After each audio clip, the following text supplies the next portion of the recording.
মানুষের একটি সহজাত প্রবণতা হলো সে যার দ্বারা উপকৃত হয় তাকে পছন্দ করে। এটা আল্লাহ তাআলাই মানুষের মধ্যে দিয়েছেন। মানুষকে কেউ যদি তার একটি ফুলের তোড়া দেয় বা চাকরি পেতে সাহায্য করে, তাহলে সে উপকারকারীর প্রতি কৃতজ্ঞ থাকে, তার প্রশংসা করে।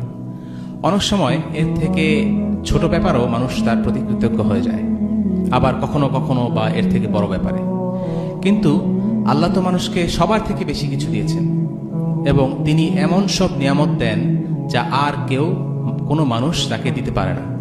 শ্রবণ শক্তি, জিহ্বা, দৃষ্টিশক্তি, আকাশ, পৃথিবী, রাত, দিন, এগুলোর ব্যাপারে কোরআনে অনেক আয়াত আছে।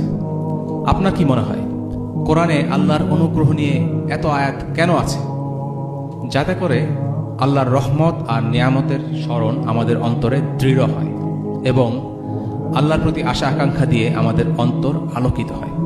আল্লাহর অনুগ্রহের ব্যাপারে আপনি যত বেশি জানবেন, যত বেশি অনুধাবন করবেন, আল্লাহর কাছে শুকরিয়া প্রকাশের ইচ্ছা আপনার মধ্যে তত বেশি প্রবল হবে।